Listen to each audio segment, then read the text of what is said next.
Aujourd'hui, nous allons aborder la thématique de la fellation. On a cette image que d'office s'appelait à tous les hommes, et là j'ai déjà envie de nuancer.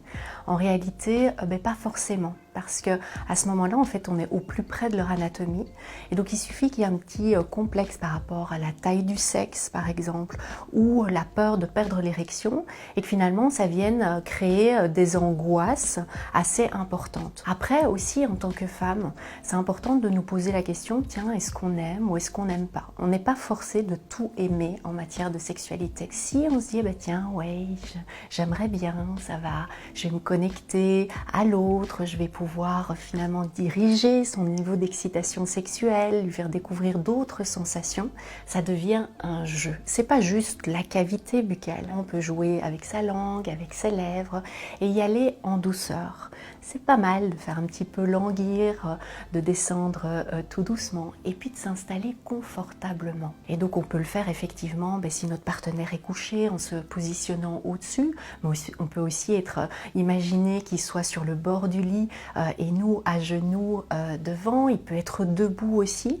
Et donc voilà, on se met dans une posture, dans une position que l'on apprécie et puis on offre des baisers doux, puis on peut lécher aussi toute la hampe du sexe, on peut investiguer toute la zone, lécher aussi les testicules, on peut mettre le sexe dans notre bouche, on peut user de nos mains, évidemment, parce que ça peut vraiment accompagner et rester connecté à cette idée de jeu.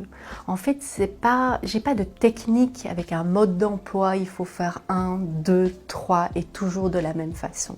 En réalité, déjà, chaque homme va apprécier des choses différentes. Donc c'est important d'être à l'écoute de ses réactions corporelles, de savoir, tiens, là, il apprécie quand j'accélère un petit peu le rythme. Ouh là là, son niveau d'excitation est occupé de trop monter. Oh, je vais prendre des détours et ralentir un petit peu. Et donc on s'amuse à titiller ce sexe de plein de façons pour faire comme une explosion sensorielle, si je puis dire. On sait que l'excitation monte très très fort et pourrait même amener une éjaculation à ce moment-là. Si tout le corps du partenaire commence à se contracter, on sent une grande tension au niveau du sexe, les testicules remontent, mais ça c'est plutôt le signal que, oulala, l'éjaculation risque de s'enclencher.